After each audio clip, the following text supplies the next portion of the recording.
오늘 우리가 읽은 단락의 말씀은 사실은 지난주에 우리가 살펴본 18장의 상황과 그대로 연결되고 있는 그런 부분이죠.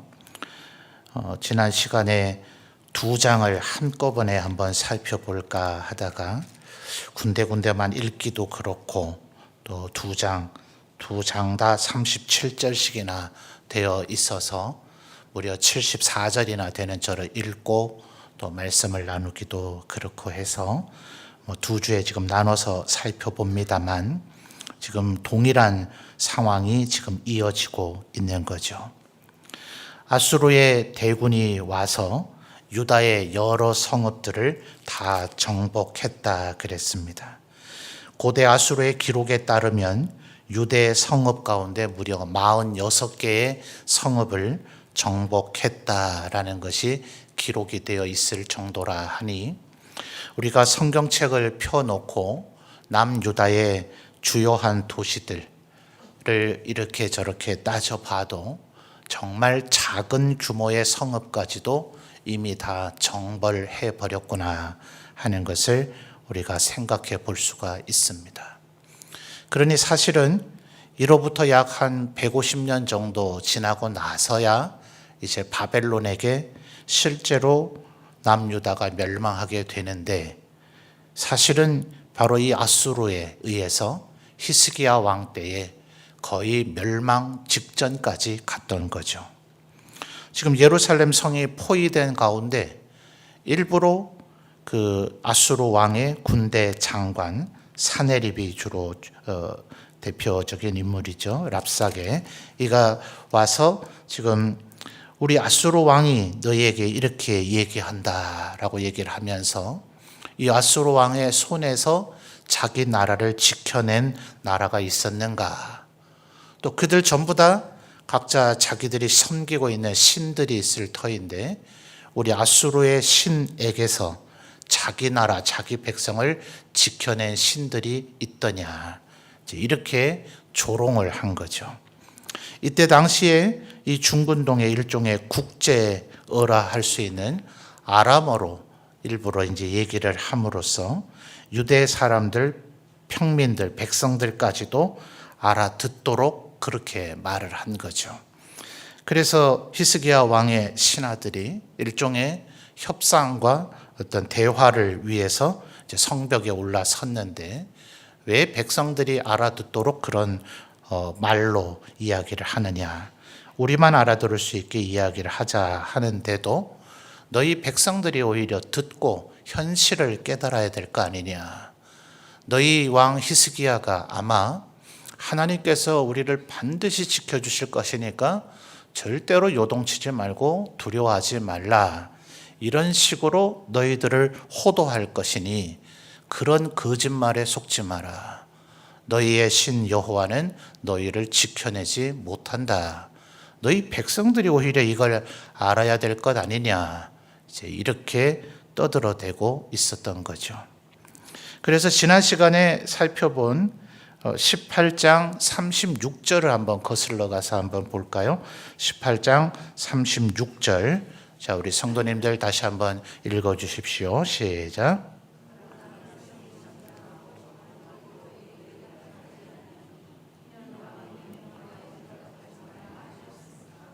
아멘. 자, 백성이 잠잠하고 한마디도 그에게 대답하지 않았다. 사실은 백성들이 나서서 말할 그런 입장은 아닙니다.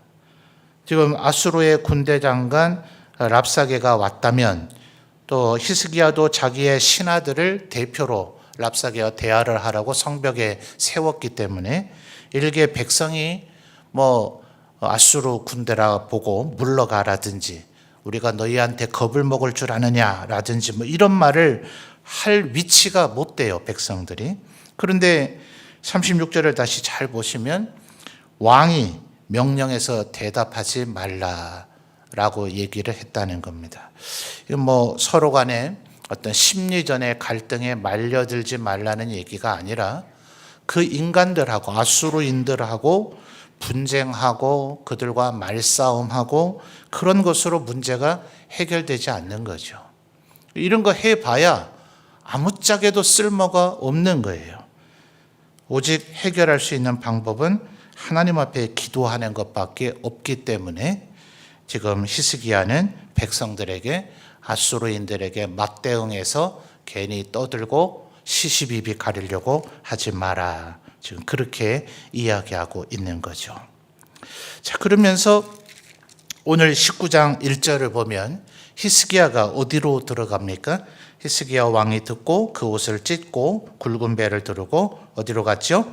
여호와의 전에 들어갔다. 자, 조금 상황이 바뀌고 나서 14절에서 또다시 같은 맥락의 얘기를 반복합니다. 히스기야가 사자의 손에서 편지를 받아 보고 어디로 올라가죠? 여호와의 성전에 올라가서 히스기야가 그 편지를 여호와 앞에 펴 놓았다. 자, 물론 성경의 개념 속에서 이 성전 혹은 오늘날의 예배당 이곳에 와서 기도하는 것이 더 중요하다고 여겨질 수도 있겠습니다. 그러나 솔로몬이 성전을 봉헌할 때에 하나님 앞에 기도하는 것이 이곳에서 기도하는 기도에 들어주시고 또 백성들이 만약 이곳에 올 수 없는 그런 형편에 처했을 때 이곳을 향하여, 이거 꼭 방향이라고 볼 수는 없을 것 같아요. 오늘날의 이슬람 교도들은 이제 메카라고 하는 도시를 그쪽 방향을 향해서 기도하기 위해서 전 세계 어디에 살고 있든지 어디를 여행하든지 나침판을 늘 들고 다닌다 하잖아요.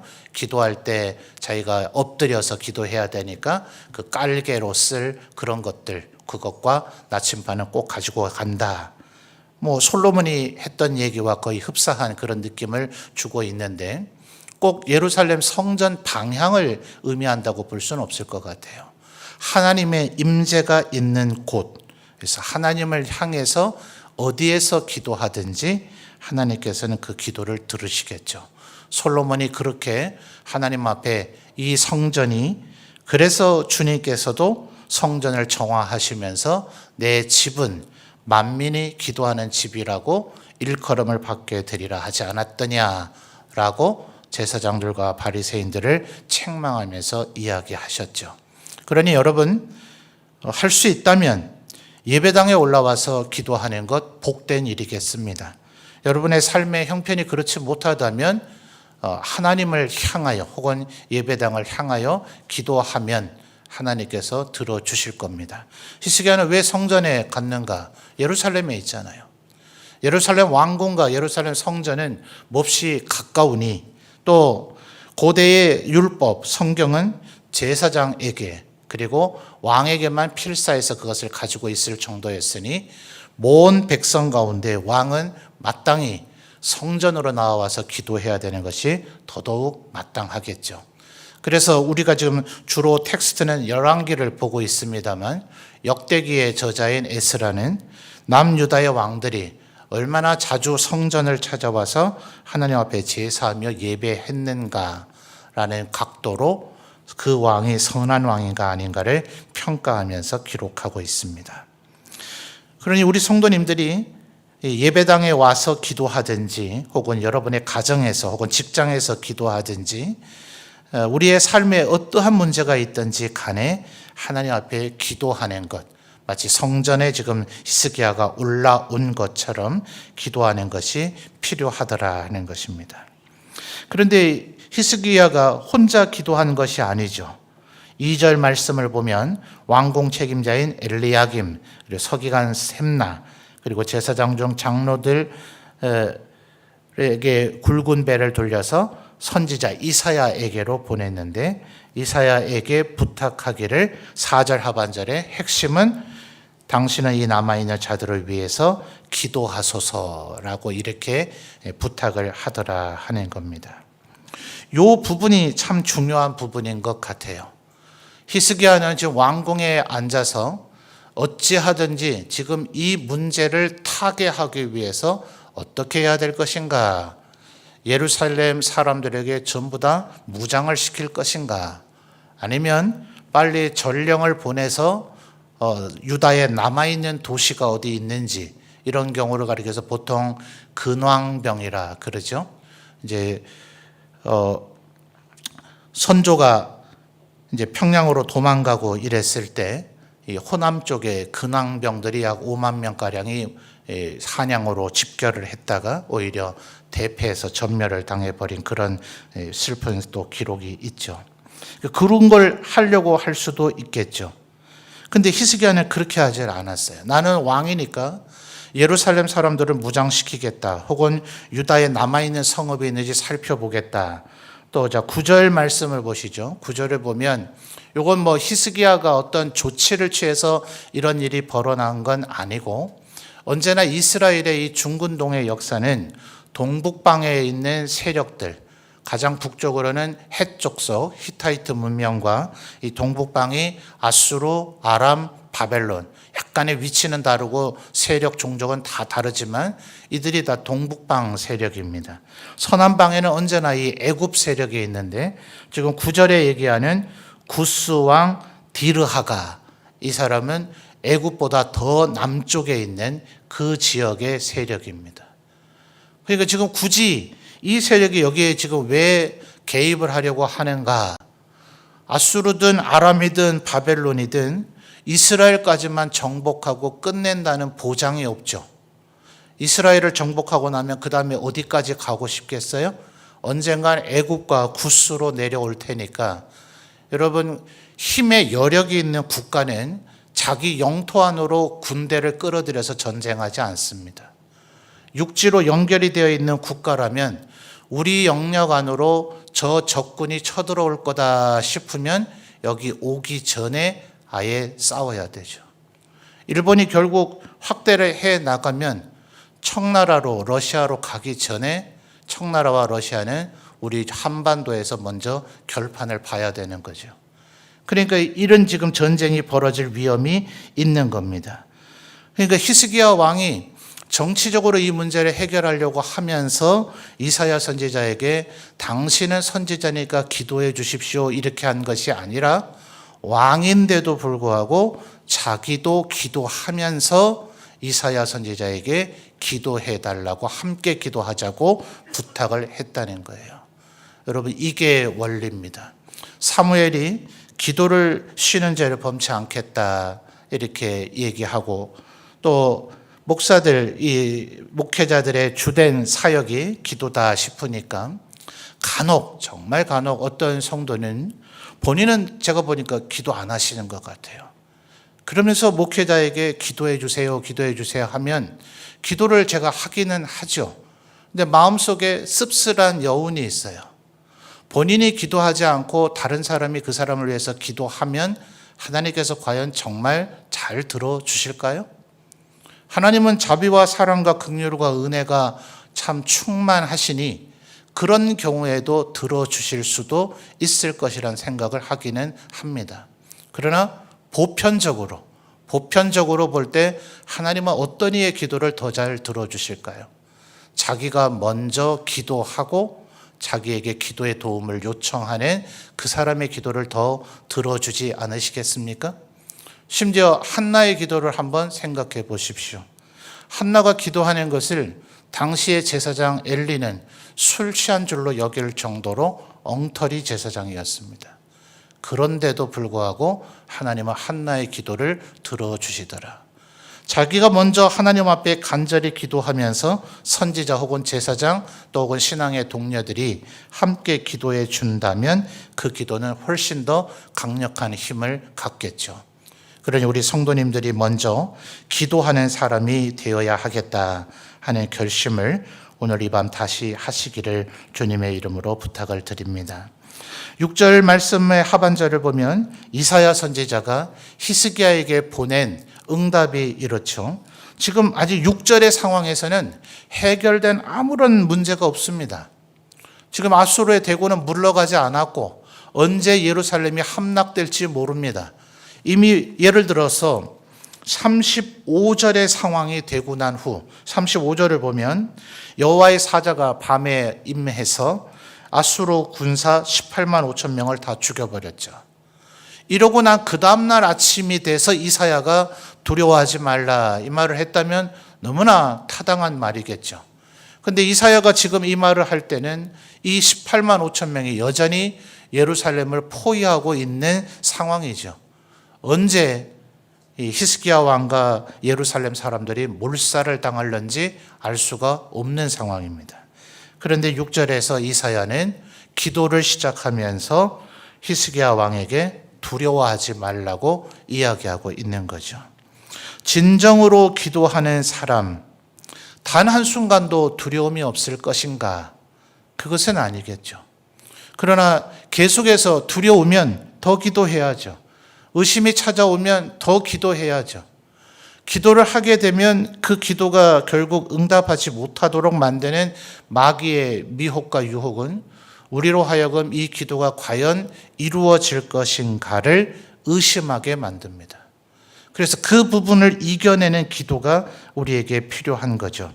자, 4절을 다시 한번 잘 보시면 히스기야가 이사야 선지자에게 기도해 달라는 부탁을 할 때 4절 하반절을 보면 당신은, 자, 그 단어 찾으셨습니까?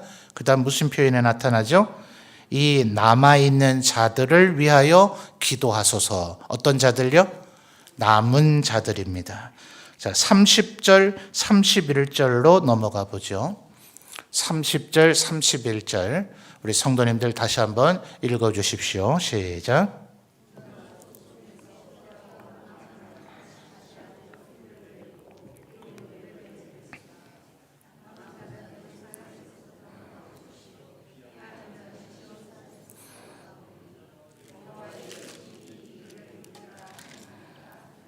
아멘. 자, 30절에도 남은 자 나오죠?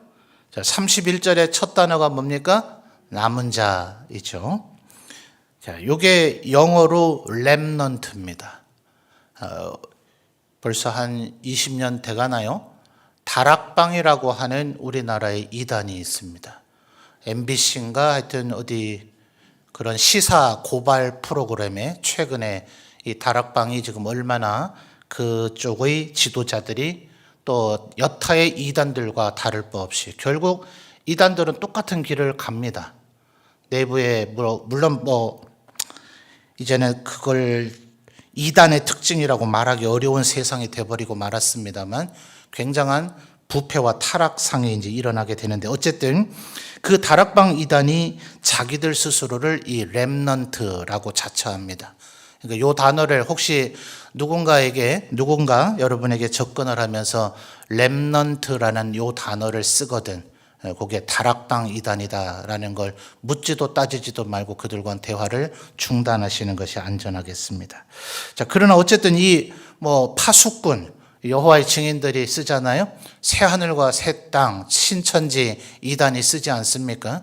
성경에 정말 중요하고 좋은 단어들은 이단들이 탁 캐치해 가지고 아주 자기들의 전용 용어인 것처럼 사용을 하는데 여기서 우리가 이걸 굉장히 중요하게 기억해야 되는 것은 히스기야와 지금 이사야가 기도를 하잖아요. 그런데 그 기도의 혜택이 모든 남유다의 백성들에게 다 임재되는 것은 아니더라 이 말이에요. 자, 누가 그렇게 됩니까? 일단은 지금 4절의 상황에서는 사실은 46개, 46개 성읍이 이미 정복이 됐으니 거기에 얼마나 유다 백성이 지금 남아있는지 모르겠어요. 누가 죽임을 당했고 얼마나 남았는지. 또 이 전쟁이 지금 끝난 게 아니죠. 35절 상황에서 지금 18만 5천 명의 아수르 군대가 죽기는 합니다만 전쟁의 여파라는 게 언제나 남아있잖아요. 그래서 29절을 보시면 금년에는 스스로 자라난 것을 먹을 것이다.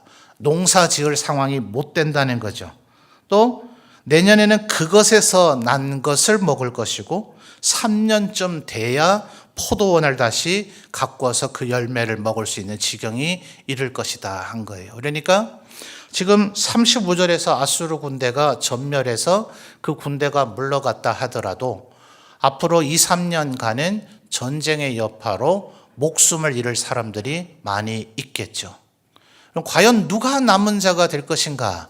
그러면 건강을 잃지 않고 목숨을 잃지 않고 살아남아 있으면 그들이 다 기도한 자들인가?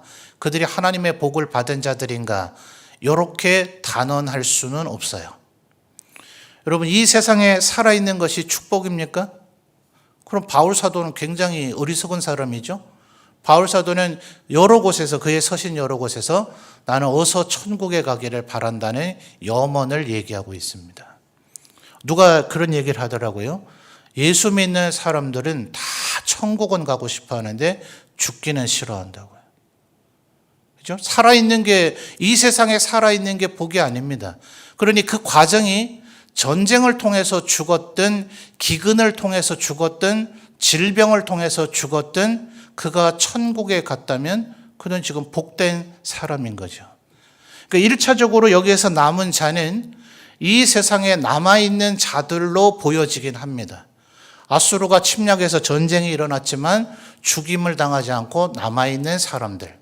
질병이 창궐했지만 그 질병에서 버텨내고 건강이 유지된 사람들. 기근과 가뭄이 또 흉년이 벌어졌지만 거기서 굶어 죽지 않고 살아남은 사람들. 예컨대 사르밧 과부의 기름과 밀가루가 떨어지지 않았던 것처럼 말입니다. 표면적으로는 남은 자가 그렇게 보여지기는 합니다. 그런데 이 세상에서 부자로 명예롭게 떵떵거리고 호화호식을 누리며 살았다 하더라도 지옥에 가는 자가 있고, 이 세상에서 정말 거지와 같이 굶주린 가운데 살았을지라도 천국에 간 자가 있다면 누가 영적인 의미에서 남은 자이겠습니까? 누구죠? 하나님 앞에 구원을 받은 자가 남은 자이겠죠. 그래서 이 남은 자가 어떤 자들인가를 우리가 정확히 알 필요가 있는데, 분명한 것은 기도한 자들이 남은 자가 될 것이다 하는 거예요. 기도하라는 얘기는 누구에게서 얼마든지 들을 수 있습니다. 또 기도하자라는 얘기도 얼마든지 들을 수 있습니다. 또 오늘 우리가 이 말씀을 통해서 이야, 히스기야가 기도하니까, 이사야가 기도하니까 아수르 대군이 하나님의 천사에 의해서 전멸당해서 그들이 스스로 물러가 버리네 라는 것에 감탄은 누구라도 할 수 있지만 누구나 그로 인해서 기도하지는 않더라. 그 기도하는 자가 남은 자가 될 것이고, 그 남은 자들은 하나님의 은혜를 누리게 될 것이다. 자, 31절 다시 한번 주목해 보십시오. 남은 자는 예루살렘에서부터 나올 것이요 피하는 자는 시온산에서부터 나오리니, 그 다음 무슨 표현이 나타납니까? 여호와의 열심. 이 단어 꼭 기억하십시오. 우리는 하다가 지쳐버리잖아요. 우리는 하다가 의욕이 사라져버리잖아요. 우리는 하다가 시들시들해져 버립니다. 그런데 하나님의 열심은 절대로 멈추지 않으시죠.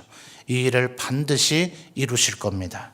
자, 그 앞에 있는 표현들이 지금 21절부터를 보면 지금 아수르의 왕 사네립과 그의 군대장과 랍사게가 뭐라고 하나님을 모욕했습니까? 하나님이 과연 우리 아수르 신들과 아수르의 군대의 손에서 이스라엘을 지킬 수 있겠는가? 자, 21절 보세요. 처녀 딸 시온이 너를 멸시하며 너를 비웃었으며 딸 예루살렘이 너를 향하여 머리를 흔들었느니라. 자, 저 앞에 저를 한번 보실까요? 이렇게 지나가다가 되게 한심스러운 사람 보면 여러분 이러지 않습니까? 저거 말해봐야 뭐하냐, 저 말해도 듣지도 않을까, 아유 저 한심한 것, 이런 식의 제스처가 나올 수 있잖아요. 지금 21절의 하반절의 의미가 바로 그겁니다. 예루살렘의 딸들이, 예루살렘의 처녀들이, 우리 여자 성도님들 무시하는 건 아닙니다. 고대 사회는 남자는 탁월하고 여자는 그렇지 않다고 여겼습니다. 그래도 연세 드신 여인들은 지혜롭고 처녀 딸들은 조금 아직 철없고 천방지축이라고 여길 그런 지혜롭지 않고 똑똑하지 않은 사람들의 대명사가 지금 처녀와 딸입니다. 근데 그들이 아수르를 비웃게 될 것이다. 너희들이 지금 하고 있는 모든 시도가 하나님 앞에 다 허망하게 실패하게 될 것이다 하는 거죠. 또 24절에 보십시오. 하나님께서 먼 옛날 홍해를 가르시고 이스라엘 백성들을 구출하셨던 그것을 묘사하고 있는 거죠. 애굽의 나일강을 피로 물들여서 7일 동안 붉게 물들였던, 마치 나일강이 죽어버린 것과 같게 만들었던 것을 이야기하고 있는 거죠. 아수로 너희는 이 여호와 하나님이 바로 내가 이 이스라엘 백성을 애굽에서 출애굽했다는 얘기를 전혀 못 들었는 모양이구나. 즉 말하자면 이 얘기를 하고 계신 거예요. 그래서 성경 전체를 보면 이 바벨론 심판 사건 전까지는 계속해서 하나님의 위대하심과 전능하심을 얘기할 때 대부분의 선지자들이 너희를 애굽에서 구출해내셨음을 잊지 못하였느냐 이 얘기를 합니다. 그리고 이제 그 이후의 시대, 신약 시대로 오면 바벨론에서 포로를 귀환시켜 주신 것, 70년 만에 다시 되돌아오게 하신 것, 바벨론에게 멸망당하기 전에 애초부터 70년 동안만 너희를 연단시킬 것이다, 형벌을 주실 것이다 이미 얘기하셨었다는 것, 이것이 이제 하나님의 전능하심과 위대하심을 나타내는 가장 대표적인 이야기가 됩니다. 언제나 이 사실을 기억해야 되죠. 자, 34절을 마지막으로 하나 살펴보시면 하나님께서 이렇게 은혜를 베풀어 주신 이유가 뭡니까? 히스기야가 기도하기 때문이기도 하죠. 이사야에게 기도를 부탁했기 때문이기도 합니다. 그런데 그건 못지않은 하나님의 선언이 있으시죠. 34절 뭐라고요? 내가 나와 나의 종 누구를 위하여요? 다윗을 위하여 이 성을 보호하여 구원하리라. 자, 다윗의 생애가 얼마나 아름답고 영광스럽습니까? 그가 하나님의 마음에 합한 자가 됐을 때 그의 자손들, 지금 다윗 왕실이 벌써 몇백 년이 흘렀습니까? 마치 출애굽기에서 십계명을 주실 때 말씀하신 것처럼 내 말에 순종하는 자에게는 만대까지 복을 내리리라 하셨던 것처럼 다윗과 그의 왕실을 하나님께서 지켜주고 계시는 거죠. 지난 수요일 날 이 말씀을 나누고 오늘 이 수요일이 될 때까지 많은 얘기들을 듣게 되면서 지금이 기도할 때냐 이런 얘기를 하는 기독교인들의 얘기를 제가 듣게 됩니다. 참 어처구니가 없더라고요. 여러분, 이 세상 사람들, 하나님을 모르는 사람들이야 지금 이래야 될 때다 저래야 될 때다 별의별 얘기를 다 할 수 있겠죠. 근데 그들이야 사실은 참된 기도의 대상을 알지를 못하니 기도할 리도 없고 그들이 기도할 것을 기대할 수도 없겠죠. 근데 역설적으로 가장 기도할 것이 마땅하고 기도할 것이 기대되어져야 되고 기도할 유일한 존재는 하나님의 백성들인데 하나님의 백성들 내부에서 지금이 기도할 때냐라고 말하는 목소리를 제가 직간접적으로 이곳저곳에서 듣게 되는 것을 보면서 정말 말세다라는 생각을 하게 됩니다. 하나님의 백성들이 기도한다고 돼? 지금이 기도할 때야? 그러니까 지금 히스기야가 뭐 했어야 됩니까? 예루살렘 사람들에게 일장 연설했었어야 되네, 그죠? 그들에게 가능한 갑옷으로 만들 수 있는 건 뭐라도 좀 만들어 봐라. 너희들 집에 있는 무기가 될 만한 건 뭐든지 다 끌고 나와라.